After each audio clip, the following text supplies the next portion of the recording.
Hey everybody, it's Candy, aka Brown Eye Girl 69. Well, I came home and am deciding to talk a little bit more about San Antonio, Texas. We were there for 8 months. I talked a little bit about PCY, Haven of Hope. Um, I'm not for sure exactly when I wrote this, but it was sometime in 2014, and I'm going to read it to you guys so you have a little bit more understanding about it. And this is where my mind was back then. So I titled this A Day in the Life of a PCY'er. Because if you stayed at PCY, that's what they called you, a PCY'er. This is just one excerpt of my life that I want to share with you, my friends, my family, then the world. I truly believe within all my heart that this was what I was born to do. I share my story, my journey, and the things that I've learned along the way. I have many stories to tell, share, and give. I hope in by doing so that I can help others that might be or have been in similar situations. I want to first start by making notes and start a blog with support from friends and family who I hope will share with their friends and family. If you're interested in following my story, my blog, my writings, please send me a Facebook message with your email, and I'll be in touch along with sending you an invite to my blog once I get it set up. Well, I never got that set up because I never got into a position to be able to set it up. Now, on to the excerpt of A Day in the Life of a PCY'er. Let me share with you what it is like to live in PCY, which stands for Prospects Courtyard, and explain to you what it is they offer and how things are ran and what goes on in this facility. First, they offer 3 meals, showers, laundry, a sleeping area, and a storage area called the bins. There are security guards on site. These security guards are called LSOs. They also have staff that work in the facility in different areas. When you first come to PCY, you are put through the intake process, where they gather your name, information about you, and why you might need their services. You are then given a badge to show at the gate when you get a meal, when you do a load of laundry, when you get a towel to take a shower, when you get a mat and a blanket for nighttime, and when you go into the bins to go through your personal possessions. When you want to enter the facility, you will stand in a line. You will be called one by one to a table where there are 2 LSOs and a metal detector to the left that you will walk through. You place your bags or your backpack on the table. You give them your badge to be scanned, and they search your items. You empty your pockets. You sometimes have to take off your shoes and hat, remove a belt, and then you can walk through the metal detector. You then come back around to where your stuff is, and usually by then you have been given the go ahead to enter the facility. The facility is surrounded by 2 train tracks and by huge walls and big gates. You have to swipe your badge to get the gate to open. Once inside, you see a big, huge concrete courtyard that has an aluminum overhang or ceiling on one side, and that is where the women sleep. The men's sleeping area is covered by a tent type style of a covering and is more open. The bins where you store your personal possessions is in a gated area on one side of the courtyard. If you want to go to your bin, you must stand in line and show the staff member your badge and give them your bin number. Some people have locks on their bins and some do not. These bins hold things like your sleeping gear, your clothing, your personal possessions that you might not want to carry with you every day. Bin hours vary, so sometimes it is very difficult to plan your day. On the other side of the courtyard is another gated area where the sleeping mats are stored. These mats are passed out between the hours of 7:30 and 9:30. You are given either a sheet or a blanket, but not both.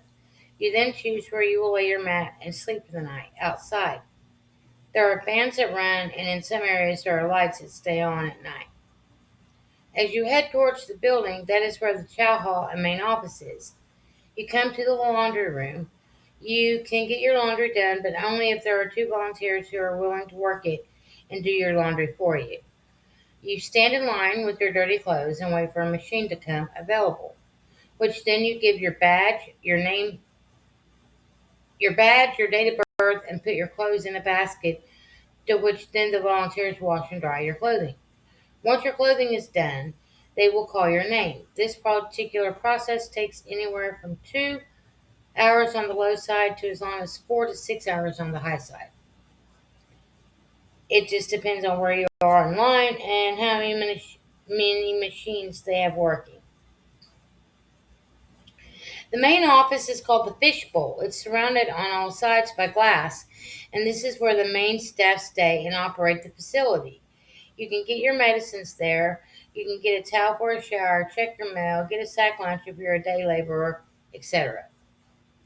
The chow hall and meal times are specific. Breakfast is 7 a.m. to 8 a.m., lunch is 12 to 1, and dinner is 5 to 6. There is no menu. You get what they are serving, so you do not know ahead of time what it is you will be eating. The majority of meals are filled with starch, salt, and sugar. I think is the last word that got cut off. Anyway, that was just a brief write up that I did on what it was like to live in the shelter for 8 months. So now you pretty much have a general idea as to what happens when you live in a shelter. That shelter that we stayed at in San Antonio is still in operation today. I think it still is called Haven of Hope, PCY. They probably changed a few things around, but for the most part, it's all pretty much still the same. Uh, that Father Woody's that I originally was talking about in my Denver, Colorado video, they are owned by Haven of Hope now. I don't know if it's the same company that operates the one down in San Antonio, Texas, but I did a little research on Father Woody's in Denver and found out that it's named Haven of Hope as well. Uh, let's see.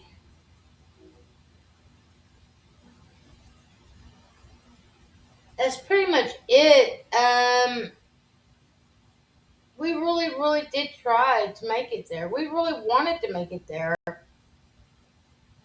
Um, we wanted to make it in every city that we went in. We we gave all these cities a shot. We gave all these cities a shot to offer us something, to give us something in return for all the hard efforts that we made while in the city. But it just never would come to fruition because that's not what we wanted in our heart.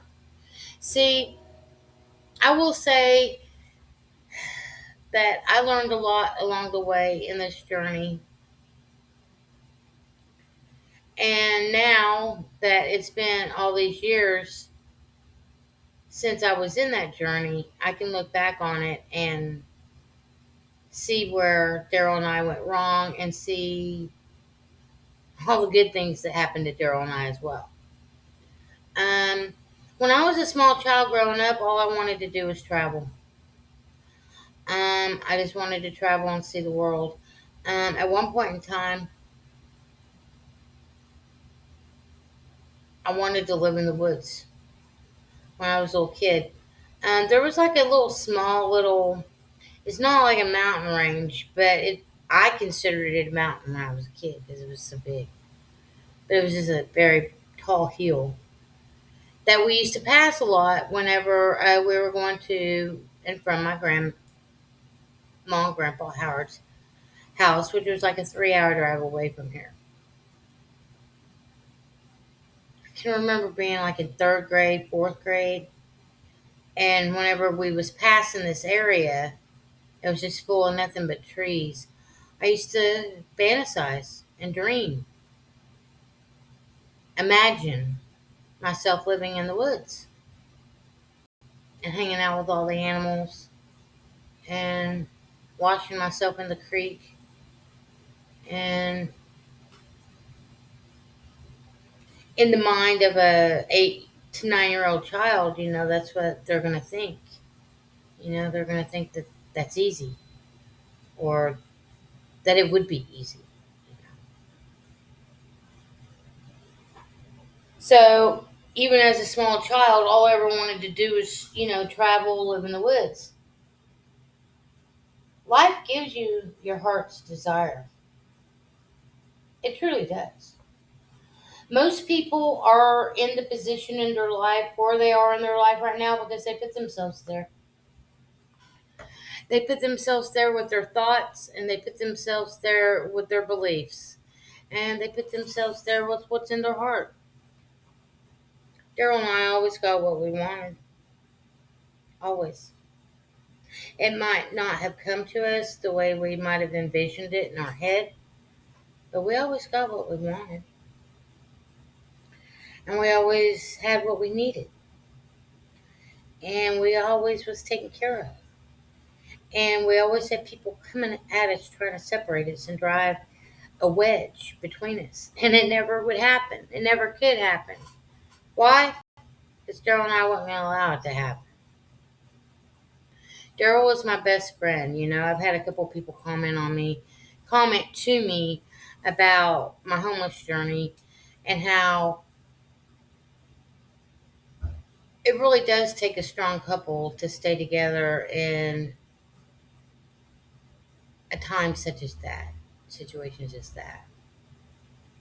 And the fact that we did stay together through it all, you know, um, until the day he died. So it does amaze me. All the things that we endured and all the things that we made it through, and that I am still here to talk about it. On that note, let's see what happened. We were just getting tired of all the games that the shelter and Haven of Hope was playing with us. I think we got tired of the same old on a daily basis and nothing changing. Um, us waking up to basically the same day all over. We felt like we was in Groundhog Day. So that's when we started making plans to try to get out of San Antonio and make our way north and eventually get west, because that's exactly where we always wanted to go, was west. Um, it's not that I didn't want to go to California. It's just I didn't want to go to California in the very beginning of our journey, because in a way I would have felt like me and Daryl was backtracking his old path that he had taken before he'd even met me, and I didn't want to go. I didn't want that. I wanted us to dig our own path. I wanted us to make our own trail. I wanted us to go through what we were going to go through together, uh, not based off of some past uh, life that he had once lived. So that's basically what we planned to do. We wanted to make it to San Diego. We eventually wanted to get up to Seattle, Washington, when it honestly came down to it. That was our ultimate goal, was to get up there. But I think once we were able to get situated where we were, and we got comfortable, and life was easy, and it was everything that we had wanted and created within ourselves, there was no point in us going any further. So we found what exactly we wanted and needed, and it had created together within our hearts. And that's the way life's supposed to work.